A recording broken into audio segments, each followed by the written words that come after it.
ડેડિયાપાડા કેસમાં ચૈતર વસાવાનું પરિવાર હાઈકોર્ટની શરણે છે। એમએલએ ચૈતર વસાવાના પત્ની શકુંતલા વસાવાએ હાઈકોર્ટમાં અરજી કરી। વનકર્મી પર હુમલા અને ખંડણી કેસમાં દોષિત છે ચૈતર વસાવાના પત્ની, જ્યાં 7 વર્ષની સજામાં જેલમુક્ત થવા હાઈકોર્ટ પાસે દાદ માંગી છે। આગામી દિવસોમાં સુનાવણી હાથ ધરાશે।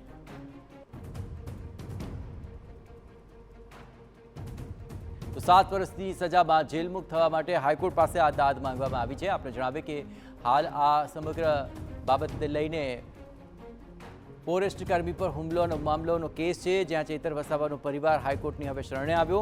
એમએલએ ચૈતર વસાવાના પત્ની શકુંતલા વસાવાએ હાઈકોર્ટમાં આ અરજી કરી છે।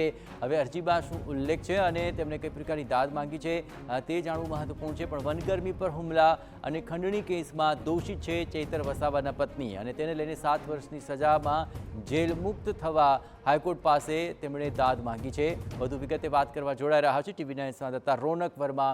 રોનક, આખરે શકુંતલા વસાવાએ હાઈકોર્ટમાં અરજી કરી છે, કઈ બાબતોનો ઉલ્લેખ છે અને આ મામલે હવે શું આગળ કાર્યવાહી રહેશે?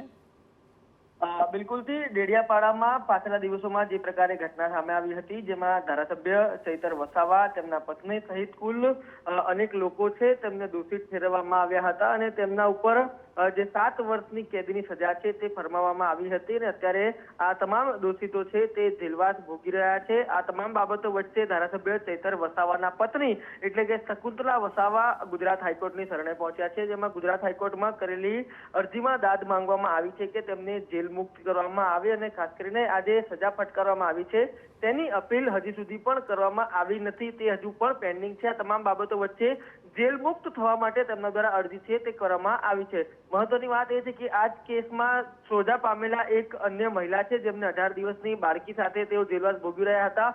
તેમને ગઈકાલે માનવતાના ધોરણે ગુજરાત હાઈકોર્ટ દ્વારા જામીન આપ્યા હતા। ત્યારબાદ હવે શકુંતલા ચૈતર વસાવા દ્વારા જેલ મુક્ત થવા માટે ગુજરાત હાઈકોર્ટમાં અરજી કરવામાં આવી છે।